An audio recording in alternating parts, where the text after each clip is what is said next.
नमस्कार। नेपाल टेलिभिजन समाचारमा स्वागत छ। म श्वेता सिन्हा र म रेवन्त ओली। सुरुमा प्रमुख समाचार।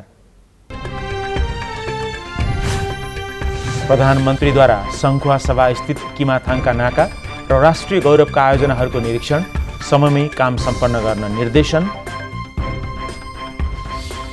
राष्ट्रिय सभा सदस्य वामदेव गौतम विरुद्ध संवैधानिक इजलासमा अन्तरिम आदेश जारी भएन, संवैधानिक व्याख्याका लागि पालो अनुसार सुनुवाई गराइने। नेपालमा कोरोना भाइरसबाट संक्रमित हुनेहरूको संख्या 2 लाख नाग्यो, थप 26 जनाको मृत्यु, संक्रमित मध्ये 80% निको। धितोपत्र बजारमा शेयर कारोबार मापक नेप्से परिसूचकमा आज पनि उच्च वृद्धि, 4 वर्षपछि नेप्से परिसूचक 1700 अङ्कभन्दा माथि।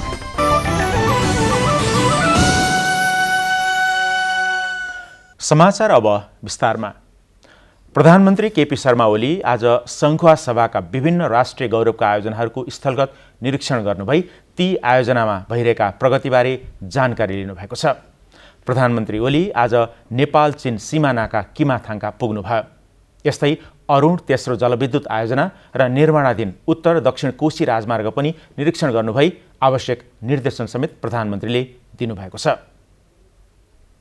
प्रधानमन्त्री केपी शर्मा ओलीले सङ्खुवा सभामा रहेका राष्ट्रिय गौरवका आयोजनासँगै विभिन्न विकास निर्माणका गतिविधिको निरीक्षण तथा अनुगमन गरी समयमै काम सम्पन्न गर्न निर्देशन दिनुभएको हो।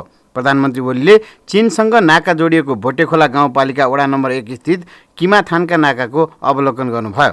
प्रधानमन्त्री ओलीले किमाथाङकामा स्थापना गरिएको बोर्डर आउटपोस्ट बीओपी र त्यसका लागि निर्माणाधीन भवनको बारेमा जानकारी लिनुभयो। त्यसैगरी किमाथाङका स्थित भन्सार कार्यालयका साथै चीनसँगको व्यापार सहजीकरणका लागि स्थापना गरिने भनिएको सुक्खा बन्दरगाहबारे पनि प्रधानमन्त्रीले जानकारी लिनुभयो। प्रधानमन्त्रीका साथमा प्रदेश नम्बर 1 का मुख्यमन्त्री शेरधन राई, भौतिक पूर्वाधार तथा यातायात मन्त्री बसन्त नेमाङ र सांसदहरू राजेन्द्र गौतम तथा परशुराम मेगी गुरुङ सहभागी हुनुहुन्थ्यो।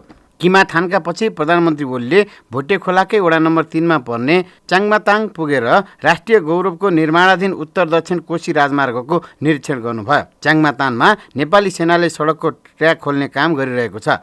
नेपाल, चीन र भारतलाई जोड्ने त्रिदेशीय सडक सञ्जालको रूपमा रहेको कोशी राजमार्गको ट्र्याक खोल्ने काम भइरहेको हो। सडक निर्माणको प्रगतिबारे जानकारी लिएपछि प्रधानमन्त्रीले स्थानीय र जनप्रतिनिधिहरूसँग पनि छलफल गर्नुभयो। यस क्रममा सङ्खुवा सभाको मकालु गाउँपालिका वडा नम्बर 5 मा पर्ने फाक्सिन्दा दोबानमा आयोजित कार्यक्रममा प्रधानमन्त्री ओलीले सम्बोधन गर्नुहुँदै जनादेशबाट आफू प्रधानमन्त्री बनेको बताउनुभयो। सरकार परिवर्तन हुने र पार्टी फुट्ने कुरा हल्ला मात्र भएको पनि प्रधानमन्त्रीले बताउनुभयो।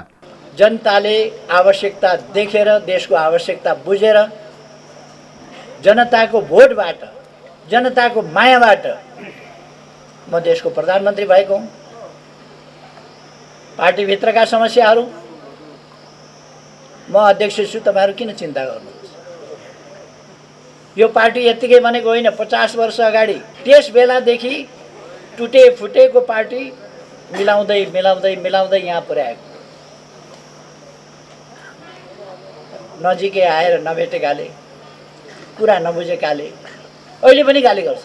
यसैबीच प्रधानमन्त्री ओलीले जोगबुनीदेखि चीनसम्म जोड्ने उत्तर दक्षिण कोशी राजमार्ग त्रिपक्षीय विकासका लागि महत्त्वपूर्ण रहेको बताउनुभयो। नेपालका लागि अत्यन्तै महत्त्वपूर्ण बाटो छ। यसकारण पनि कि चीनसँगको आवागमन, सामान ओसार पसार, ढुवानी सबै कुराका लागि सबै मौसममा यो बाटो चल्न सक्दछ। यो धेरै उचाइबाट जाने बाटो होइन, त्यसकारण सबै मौसममा चल्न सक्ने भएको हुनाले यो सबभन्दा महत्त्वपूर्ण बाटो छ। यो बाटो अरू बाटाहरूभन्दा सुरक्षित ढङ्गले आरपार गर्न सकिने बाटो छ। प्रधानमन्त्री ओलीले बुधबार नै देशकै ठुलो अरुण तेस्रो जलविद्युत आयोजनाको बाँध स्थलको अवलोकन गर्नुभयो। त्यस बखत प्रधानमन्त्री ओलीलाई आयोजना प्रमुख अरुण धिमालले निर्माणाधीन अरुण तेस्रो जलविद्युत आयोजनाको 40% काम सम्पन्न भइसकेको जानकारी गराउनुभयो। निर्माणाधीन अरुण तेस्रो जलविद्युत आयोजनाको 70 मिटर अग्लो बाँध बनिरहेको छ। 1 खर्ब 44 अर्बको निर्माण लागत अनुमान गरिएको अरुण तेस्रो 900 मेगावाट क्षमताको जलविद्युत आयोजना हो। यसको शिलान्यास 2075 साल वैशाख 28 गते प्रधानमन्त्री ओली र भारतका प्रधानमन्त्री नरेन्द्र मोदीबाट भिडियो कन्फरेन्स मार्फत संयुक्त रूपमा भएको थियो। जिल्ला संवाददाता सुजन बज्राचार्यका साथ केशवराज विष्ट, नेपाल टेलिभिजन। सर्वोच्च अदालतको संवैधानिक इजलासले राष्ट्रिय सभा सदस्य वामदेव गौतमलाई थप संवैधानिक जिम्मेवारी नदिने गरी अन्तरिम आदेश जारी नगर्ने निर्णय सुनाएको छ। प्रधान न्यायाधीश चोलेन्द्र शमशेर जबरा सहितको 5 सदस्यीय इजलासमा न्यायाधीश ईश्वर प्रसाद खतिवड़ाले भने अन्तरिम आदेश जारी गर्नुपर्ने बेग्लै राय राख्नु भएको छ। राय बाजिएकोले आजको लिखित आदेश पनि सार्वजनिक गरिएको छैन। आजको निर्णयबाट गौतमलाई थप जिम्मेवारी नदिने गरी एक न्यायाधीशको इजलासले यसअघि जारी गरेको अन्तरिम आदेश खारेज भएको छ। गौतमलाई रोक्ने गरी अन्तरिम आदेश नभए पनि प्रतिनिधि सभाको निर्वाचनमा पराजित व्यक्तिलाई राष्ट्रिय सभा सदस्य बनाउन मिल्ने वा नमिल्ने भन्ने विषयमा संवैधानिक व्याख्या हुन पनि बाँकी नै छ। अब सो मुद्दा संवैधानिक इजलासमा रहेका अन्य मुद्दाहरू पछिको पालोमा राखेर नियमित प्रक्रियाबाट सुनवाई गर्ने पद्धति रहेको छ। उपत्यकाको नगरपालिका फोरमले कोरोना नियन्त्रण र रोकथामका लागि छठपछि उपत्यकामा कडाई गर्न सरकारलाई सुझाव दिएको छ। फोरमले उपप्रधानमन्त्री एवं सीसीएमसीका संयोजक ईश्वर पोखरेलसँग छलफल गर्दै उपत्यकामा कोरोना संक्रमणको अवस्था डरलाग्दो देखिएको भन्दै कोरोना नियन्त्रण र रोकथामका लागि छठपछि उपत्यकामा कडाई गर्न सुझाव दिएको हो। कोरोनाको संक्रमण नियन्त्रणका लागि निषेधाज्ञा वा लकडाउन गर्ने र त्यसको पूर्व तयारी गर्ने विषयमा छलफल भएको फोरमका सचिव तथा मध्यपुर थिमी नगरपालिकाका प्रमुख मदन सुन्दर श्रेष्ठले जानकारी दिनुभएको छ।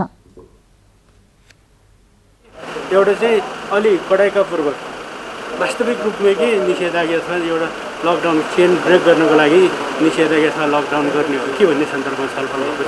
त्यसको लागि पूर्व जानकारीसहित त्यो आउने छ भने चाहिँ तयारी गर्ने कुराहरू आएको छ। त्यसलाई चाहिँ कोरोनाको उपत्यकामा जुन कोरोना बढिरहेको छ त्यसलाई चाहिँ चेन ब्रेक गर्नै पर्ने, त्यसको लागि अलिकति कठोरतापूर्वक कदम चाल्नुपर्ने कुरा त्यसमा चाहिँ सहभागी। यसैबीच नेपालमा कोरोना भाइरसबाट संक्रमित हुनेको संख्या 2 लाख नाघेको छ। गएको 24 घण्टामा संक्रमणबाट थप 26 जनाको मृत्यु भएको छ। स्वास्थ्य तथा जनसङ्ख्या मन्त्रालयको पछिल्लो तथ्याङ्क अनुसार काठमाडौँ उपत्यकामा पनि गएको 24 घण्टामा 1261 जना संक्रमित थपिएका छन्।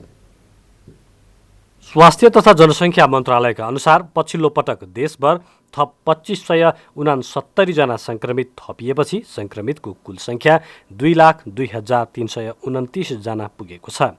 मन्त्रालयको नियमित पत्रकार सम्मेलनमा दिएको जानकारी अनुसार हाल देशभर सक्रिय संक्रमितहरूको संख्या भने 38,912 जना छ।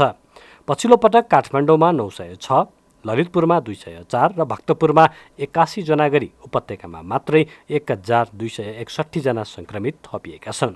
यसै गरी थप 26 जनाको मृत्यु भएपछि कोरोना भएर मृत्यु हुनेको संख्या 1,174 पुगेको छ।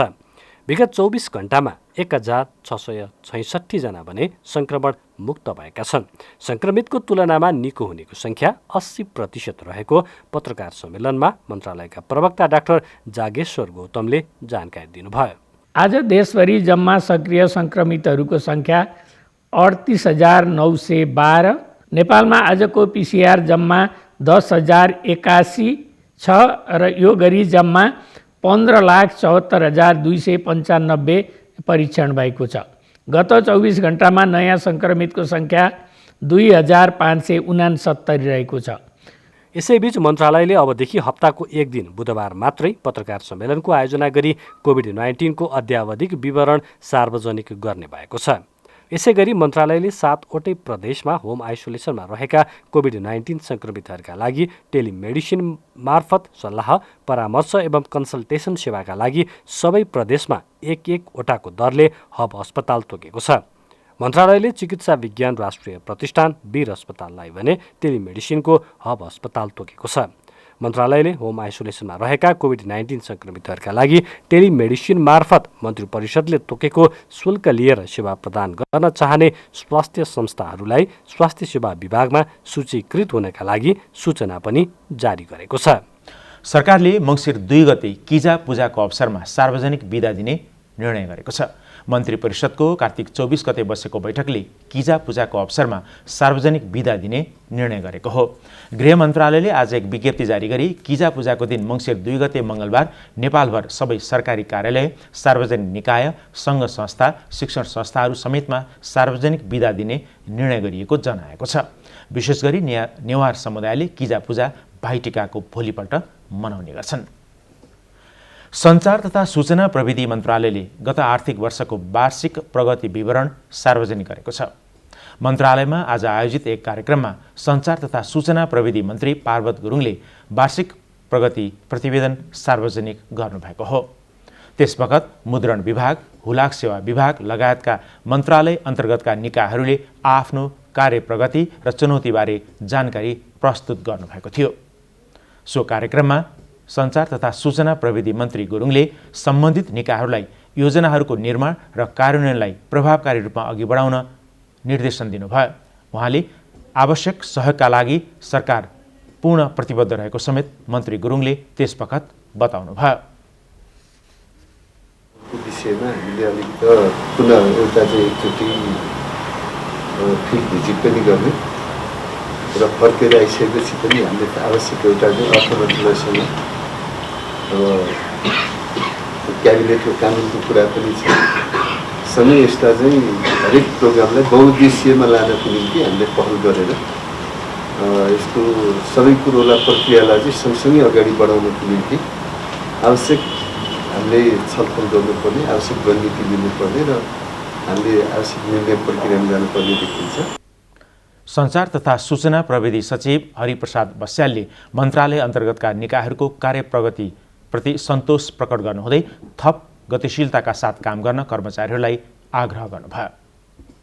हाम्रो महानिदेशक सहितको टिम गठन गरेर त्यसलाई कर्मचारी कति चाहिँ तत्काल चाहिने हुन् त्यहाँ र अहिलेको मेसिनको अवस्था के छ, नयाँ मेसिन चाहिने हो कि होइन, र अहिलेको कामको फङ्सन के छ, बिजनेस डे टु डे राजपत्रभन्दा बाहेकको फङ्सन कति जुन काम पाएको अवस्था छ त्यो चाहिँ मूल्याङ्कन गरेर एउटा प्रतिवेदन टिमलाई 15 दिनमा एउटा रिपोर्ट चाहिँ पेश गर्नुपर्ने भयो। भारतको जयनगरदेखि नेपालको जनकपुर धाम हुँदै कुर्थासम्म रेल सञ्चालनको तयारी अन्तिम चरणमा पुगेको छ। आउँदो पुस 4 गते पर्ने राम जानकी विवाह पञ्चमीदेखि सर्वसाधारण यात्रुले प्रयोग गर्न सक्ने गरी सञ्चालनको तयारी भइरहेको नेपाल रेलवे कम्पनीका महाप्रबन्धक गुरूप्रसाद भट्टराईले जानकारी दिनुभयो। पहिलो चरणमा 35 किलोमिटर रेल सेवा सञ्चालन गर्ने योजना रहेको छ। भारतको जयनगरदेखि महोत्तरीको बर्दिवाससम्म 69 किलोमिटर रेलवे मार्गका 3 खण्डमध्ये 17 किलोमिटरमा 2 खण्डमा निर्माण कार्य भइरहेको छ। सञ्चालनका लागि भारतसँग खरिद गरिएका 2वटै रेल हाल जनकपुरमा राखिएका छन्। एउटा रेलमा 1300 यात्रुले यात्रा गर्न सक्ने र प्रति घण्टा 110 किलोमिटरको गतिमा रेल गुडाउन सकिने अधिकारीहरूले बताएका छन्। रेलको दुवै भागमा इन्जिन रहेकाले रेल फर्काउन पर्दा घुमाउनु नपर्ने र चालकले स्थान परिवर्तन गरे हुने भएकाले सञ्चालन गर्न सहज हुने प्राविधिकहरूको भनाइ छ। संघीय संसद भवनको निर्माण कार्य निर्धारित समयमै सक्ने गरी जारी छ। कोरोना महामारीले काम केही समय प्रभावित भए पनि अहिले दैनिक 400 बढी कामदार परिचालन गरी निर्माण कार्यलाई तीव्रता दिइएको छ। 3 वर्षमा सम्पन्न गर्ने गरी निर्माण भइरहेको संघीय संसदको भवनको हालसम्म 12% बढी काम सम्पन्न भएको छ। सिंहदरबार स्थित पुतली बगैँचामा निर्माणाधीन नयाँ संसद भवनको प्रधानमन्त्री केपी शर्मा ओलीले 2076 सालको असोजमा शिलान्यास गर्नुभएको थियो। कोरोना महामारी बीच पनि काम सुरु भएको करिब 13 महिनामा उत्साहजनक प्रगति भएको भवन निर्माण आयोजनाले जनाएको छ। यस्तो विषम परिस्थितिमा पनि हामीले चाहिँ काम रोकेका छैनौँ। अहिले फिल्डको अवस्था भनेको करिब भौतिक प्रगतिको हिसाबले हेर्दाखेरि 12% मात्र हुन आउँछ। निर्माण कार्यमा दैनिक 400 बढी नेपाली कामदारको प्रयोग भइरहेको छ। कामदारको सुरक्षालाई उच्च प्राथमिकता दिइएको छ। त्यसैगरी 4वटा पावर क्रेन सहित अन्तर्राष्ट्रिय स्तरका आधुनिक उपकरणहरूको प्रयोग भइरहेको छ। निर्माणमा प्रयोग हुने सबै सामग्रीको निर्माण स्थलमै ल्याब स्थापना गरी परीक्षण गर्ने गरिएको छ। आउँदो आर्थिक वर्ष 2078-79 मा सम्पन्न गर्ने लक्ष्य सहित निर्माणको काम भइरहेको छ।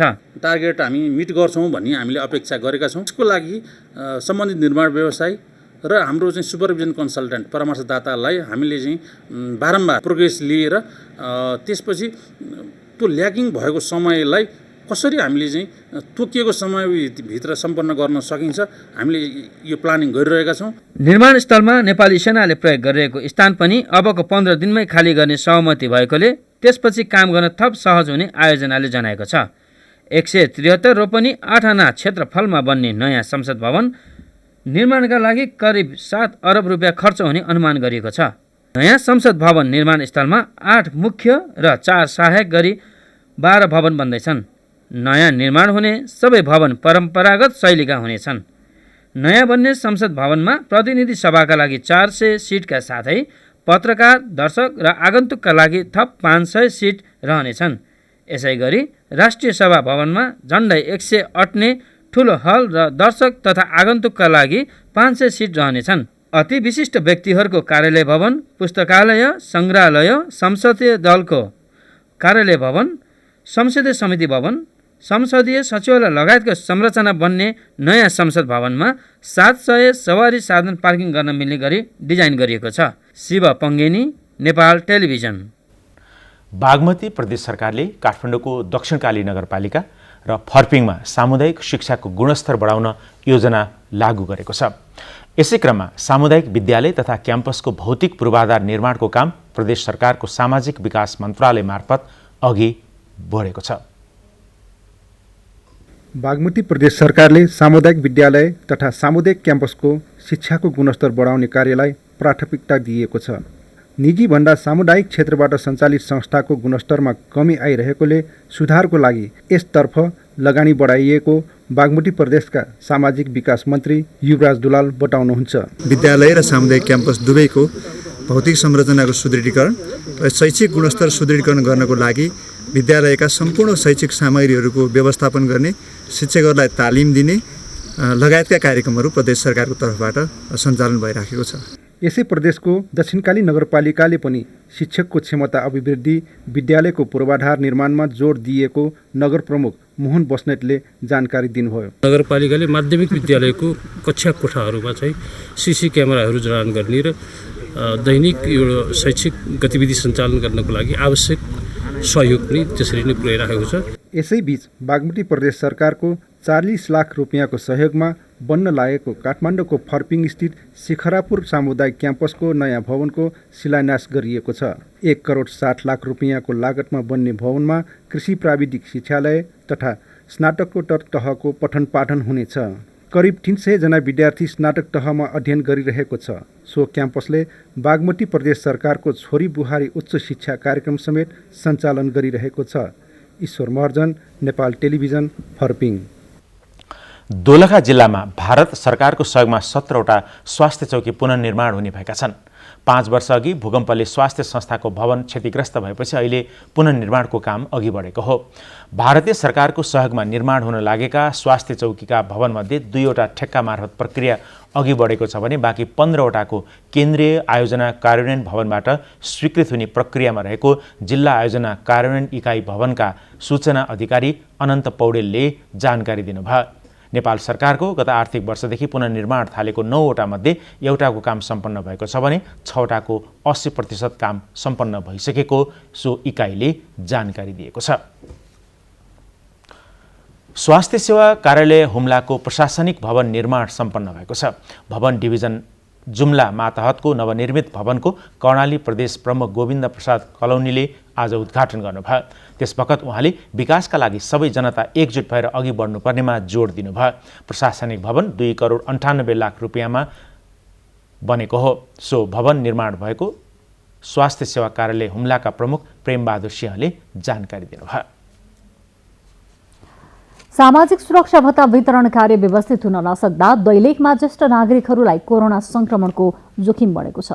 सदरमुकामको दैलेख बजारमा हाल करिब 300 जना मानिस लक्षण सहितका बिरामीहरू रहेकाले पनि भत्ता लिने भिडले जोखिम बढाएको हो। विगत 4-5 दिनदेखि ब्याङ्क अगाडि यस्तै भिड लागिरहेको छ। वृद्ध वृद्धा र दीर्घ रोगीहरूले संक्रमण हुनबाट जोगिन विशेष सजगता अपनाउनु पर्ने भएकाले पनि भत्ता वितरण कार्यलाई व्यवस्थित गरिदिन ज्येष्ठ नागरिकहरूले सरकारवालालाई अनुरोध गरेका छन्। यस वर्ष पनि तिहारमा उपभोक्ताले मजाले बत्ती बाल्न पाउने भएका छन्। भवितव्य र प्राकृतिक विपत्तिको अवस्थामा बाहेक विद्युत नकाटिने र पिक आवरका बेला समेत विद्युत वितरणमा कुनै समस्या नआउने नेपाल विद्युत प्राधिकरणले जनाएको छ। तिहारलाई लक्षित गरेर नेपाल विद्युत प्राधिकरणले सिस्टम अपग्रेडिङको काम समेत रोक्ने भएको छ। सिस्टम अपग्रेडिङको काम गर्दा केही समय लाइन काट्नुपर्ने भएकाले तिहारका बेला कतै पनि विद्युत अवरोध नहोस् भने अपग्रेडिङको काम पनि रोक्न लागि हो। नेपालमा उत्पादित विद्युतका अतिरिक्त भारतबाट समेत विद्युत आयात गरिएको हुँदा पीक आवरका बेला समेत कुनै समस्या नआउने प्राधिकरणले जनाएको छ। अहिले बेला बखत विद्युत लाइन काटिनुमा विद्युत अपुग भएको कारणले नभई प्राविधिक कारण मात्र भएको विद्युत प्राधिकरण भार प्रेषण केन्द्रको भनाइ छ। झ्याप्प एकैछिन जाने भएको अवस्थाहरू छ घरिघरि, तर त्यो चाहिँ सिस्टमको गडबडीले होइन, त्यो हाम्रो एउटा मानवीय समस्याले भएको हो होइन। तर हामीले अब कोही चाहिँ अब तपाईँले देख्नुहुन्छ त्यो झ्याप्प जाने समस्या चाहिँ त्यही हो, रुख ब्याधहरू, कहिलेकाहीँ हावाहुरीले एकैछिन, कहिले चराचुरुङ्गीहरू एकछिन परेर माथिले मान्छेबाट केही सामानहरू घर निर्माण सामग्रीहरू कहिलेकाहीँ माथिबाट फ्याँक्ने हुँदा तारमै फ्याँक्नु भएको होइन उहाँहरूले, तर कहिलेकाहीँ पर्ने अवस्थामा कहिलेकाहीँ झ्याप्प गएको हो। कतिपय समयमा विद्युतको खपत ज्यादै कम भइदिँदा आपूर्ति धेरै भएर भार थेग्न नसकेर पनि विद्युतीय उपकरण बिग्रन जाने र त्यसले गर्दा विभिन्न ठाउँमा बिजुलीको लाइन काटिने समस्या हुन सक्छ। तर यसरी लाइन गए पनि तुरुन्तै प्राविधिक खटाएर मर्मत सम्भारको काम गरिने हुँदा तिहारभर झिलिमिली बत्ती बाल्न सकिने प्राधिकरणको भनाइ छ। तिहारमा बत्ती जाँदैन यो एस्योरेन्स हामी गराउँछौँ। हामीसँग प्रशस्त बत्ती दिने क्षमता छ र हाम्रो त्यति डिमान्डै छैन।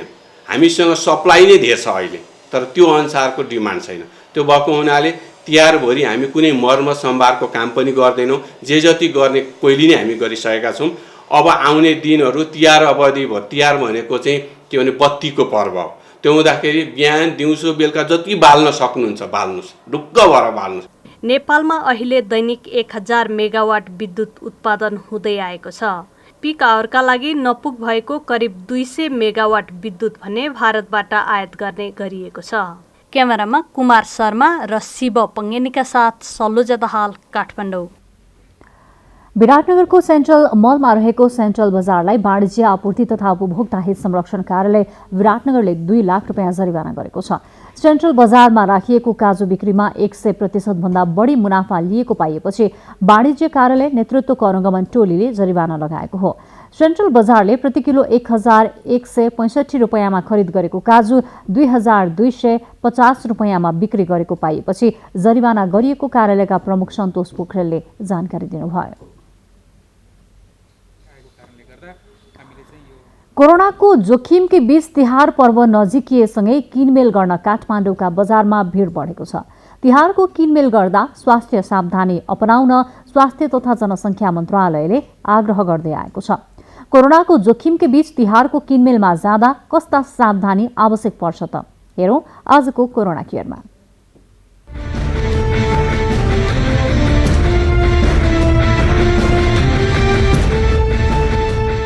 कोरोनाको जोखिम उच्च भइरहेको अवस्थामा बजारमा तिहारको किनमेल गर्न जाँदा सावधानी अपनाउनु पर्ने विज्ञहरूले बताउँदै आएका छन्। अहिलेको अवस्थामा सकेसम्म घर नजिकैको बजारमा किनमेल गर्न र टाढाको बजारमा नजान उनीहरूको सुझाव छ। किनमेल गर्न जाँदा अनिवार्य मास्क लगाउने, भौतिक दूरी कायम गर्ने र सेनिटाइजरको प्रयोग गर्नुपर्ने चिकित्सकहरू बताउँछन्। जहाँ जहाँ हामी किनमेल गर्न जान्छौँ त्यहाँ पनि आफ्नो अघि र पछिको मानिससँग कम्तीमा पनि सकिन्छ भने 2 मिटर नभए 1 मिटरको दूरी राखेर मात्रै सामानहरू किन्ने र चाहिँ भन्नाले त्यही अनुसार चाहिँ गर्नुपर्छ। र सामानहरू किन्दाखेरि सामान छोइसकेपछि वा कुनै सतह छोइसकेपछि तुरुन्तै सेनिटाइजर प्रयोग गर्ने चाहिँ गर्नुपर्छ। र छोइसकेपछि त्यो हातले हामीले तुरुन्तै चाहिँ भन्नाले नाक, आँखा वा मुखभित्र राख्ने वा चाहिँ तिनी चाहिँ भन्नाले चाहिँ छुने काम चाहिँ गर्नु हुँदैन। र जतिसुकै अप्ठ्यारो भए पनि जे भए पनि हामीले चाहिँ मास्कलाई अलिकति सास फेर्न गाह्रो भयो भनेर, अलिकति म चाहिँ भने बानी परेको छैन भनेर मास्क चाहिँ बनाएर चाहिँ बिचमा खोल्ने वा साथीभाइ भेटिन साथ वा चिनेको मान्छे भेटिन साथ मास्क खोलेर कानमा गएर कुरा गर्ने वा नजिक गएर कुरा गर्ने काम चाहिँ गर्नु हुँदैन। काठमाडौँको असन, इन्द्रचोक, भोटाहेटी, न्युरोड लगायतका ठाउँमा अहिले निकै भिडभाड देखिने गरेको छ। यस्तो भिडमा कोरोना भाइरसको संक्रमण तीव्र गतिमा फैलन सक्ने भएकाले वडा कार्यालयहरूले स्थानीयवासी र व्यापारीहरूलाई सचेत बन्न जनचेतनाका कार्यक्रम सञ्चालन गर्दै आएका छन्। वडा कार्यालयहरूले बजारलाई व्यवस्थित बनाउने प्रयास गर्दै आए पनि भिडभाड बढी भएकाले कठिन भएको महसुस गरेका छन्। उनीहरूले बजारमा भिडभाड बढी हुने गरेकाले सकेसम्म एक्लै किनमेलका लागि जान सुझाव दिएका छन्। अब यहाँ जति जे जस्तो सामान पाउने छ अन्तमा पनि पाइहाल्छ, अन्त बजारमा पनि पाइहाल्छ, त्यसमा केही छैन। तर पनि चाहिँ बजारमा आउने दिदीभाइहरूलाई कस्तो फिलिङ आइराखेको छ भन्दाखेरि हामी एकचोटि असन बजारमा हामी छिन्नै पर्छ भन्ने त्यो मानसिकता छ। अब असन बजार भनेको के त भन्दाखेरि सुनदेखि तपाईँको नुनदेखि सुनसम्म पनि पाउने होइन, यो कल्चर त हामी नेपाली जनताहरूमा छ नि। त्यही भएको हुनाले मलाई जहाँसम्म लाग्छ अहिले तपाईँले हेर्नु भएको छ होला, यहाँ जति पनि कस्टमरहरू आइराखेको छ, बजारमा आइराखेको छ, लोकल भन्दा पनि बाहिरबाट आएका हाम्रो दाजुभाइहरू नि त्यसमा ठेलमठेला हुल भइराखेको छ। अब त्यसमा पनि म के भनिराखेको छु, वडाले के गरिराखेको छु भन्दाखेरि सेनिटाइजर युज गर्नुहोस्, मास्क युज गर्नुहोस्, सकेसम्म पन्जा युज गर्नुहोस्, एक आपसमा तपाईँको अलिकति दूर भएर चाहिँ काम गर्नुहोस् होइन, साथीभाइहरूलाई लिएर नआउनुहोस् होइन। अब चाहिने मात्रै एकजना मात्रै बाहिर आएर सपिङ गर्न आउनु भएको भए यो किसिमबाट हुल हुने छैन। बजारमा जाँदा उपभोक्ताले त सावधानी अपनाउनु पर्छ नै, व्यापारीले पनि सोही अनुसारको सावधानी अपनाउनु पर्छ। उपभोक्ता र व्यापारी दुवैले आफू जोखिममा छु भन्ने भावना राखेर व्यवहार गर्नुपर्ने चिकित्सकहरूको भनाइ छ। जो मानिस जहाँ जहाँ भन्नाले बसिरहनु भएको छ त्यो सम्पूर्ण चाहिँ अझ त्यही माथि चाहिँ भ्यालीभित्र पनि भ्याली बाहिर पनि अझ यो तिहारको मौसम छ, छठको मौसम छ, त्यस बेला चाहिँ थरी थरीका चाहिँ भन्नाले मानिसहरू किनमेल गर्न आउने भएको हुनाले व्यापारीहरू पनि म पनि कोरोनाको चाहिँ भने जोखिममा छु है भन्ने चाहिँ सोचेर उहाँहरूले पनि जनस्वास्थ्यका मापदण्डहरू अपनाउनु पर्यो र उहाँ र चाहिँ भन्नाले जुन सामान किन्ने मानिसहरूको बिचमा पनि कम्तीमा चाहिँ भन्नाले चाहिँ 2 मिटरको दूरी मेन्टेन हुनु पर्यो र चाहिँ त्यहाँ आफ्नो पसलमा राखिएका सामानहरू ग्राहकले चाहिँ तुरुन्तै छुन सक्ने र चाहिँ उ गर्न सक्ने गरी चाहिँ नजिकमा भन्नाले राखिदिनु भएन र उहाँले पनि आफूले चाहिँ कुनै पनि सामान चाहिँ छुनुभन्दा पहिले र ग्राहकलाई चाहिँ सामान दिइसकेपछि सेनिटाइजर प्रयोग गर्ने, सम्भव भए साबुन पानीले हात धुने, नभए सेनिटाइजर प्रयोग गर्नु पर्यो र उहाँले पनि मास्क चाहिँ कम्पलसरी लाएकै हुनुपर्छ। महामारीका बेला कहाँ जाँदा सुरक्षित तवरले किनमेल गर्न सकिन्छ भन्ने पहिचान गरेर मात्र जानुपर्ने जनप्रतिनिधिहरूको भनाइ छ। जोखिमका बेलामा भिडभाड भएका ठाउँमा गएर किनमेल गर्दा आफूलाई जुनसुकै बेला पनि संक्रमण हुन सक्ने भएकाले सकेसम्म बिहानको समयमा बजार जाँदा उपयुक्त हुने उनीहरूको सुझाव छ। अहिले यो महामारी भइराखेको बेलामा अब हामीले चाहिँ के छ भन्दाखेरि आफूलाई कहाँ पाइपरेको छ, कहाँ चाहिँ सपिङ गर्दाखेरि राम्रो हुन्छ त्यो किसिमबाट के त भन्दाखेरि पहिला त ज्यान हुनु पर्यो नि, ज्यानलाई सुरक्षित राख्नु पर्यो। त्यो सुरक्षित तपाईँहरू कहाँ गएर सपिङ गर्दाखेरि तपाईँहरूको ज्यान सुरक्षित हुन्छ, त्यतापट्टि तपाईँहरूले त्यो पनि ध्यान दिनुपर्छ र तपाईँहरू चाहिँ यो कोर एरियामा एकचोटि आउनै पर्छ भन्दाखेरि बिहान तपाईँको 8 बजे तपाईँहरू आएर चाहिँ सपिङ गर्नु भए पनि हुन्छ। बिहान त्यति हुल हुँदैन, हुल हुने समय भनेको तपाईँको आफ्टर 12 बजे पछि मात्रै यो हुल हुने हो। चाडबाडका बेला किनमेल गर्न बजार जानुको विकल्प छैन, तर सकेसम्म आफ्नो घर नजिकै बजारमा किनमेल गर्नुपर्छ। टाढै जानुपर्ने भएमा पनि स्वास्थ्य मापदण्डको पूर्ण पालना गर्न सकिए कोरोनाको संक्रमणबाट जोगिन सकिन्छ। धानबाली भित्र्याउन मजदुर अभाव हुँदै गएपछि सप्तरीको तिलाठी कोइलाडी गाउँपालिकाले किसानको धानबाली निशुल्क काट्न सुरु गरेको छ। गाउँपालिकाले 4वटा रिपर मेसिन सहितको ट्र्याक्टर खरिद गरेर किसानहरूको धान काट्न थालेको हो।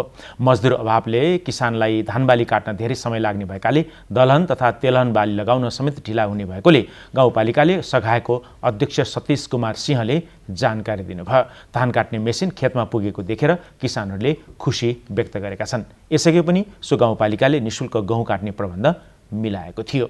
धितोपत्र बजारमा शेयर कारोबारमा पख नेप्से लगातार उकालो लागेर आज नयाँ उचाइ कायम गरेको छ। हिजो पनि उच्च अङ्कले वृद्धि भएको नेप्से आज झण्डै 29 अङ्कले उकालो लागेको हो। नेपाल स्टक एक्सचेन्जका अनुसार आज नेप्से 28.89 बिन्दुले उकालो लागेर 1707.67 मा पुगेको छ। यस्तै सेन्सिटिभ परिसूचक 5.23 बिन्दुले उकालो लागेर 335.62 मा पुगेको छ।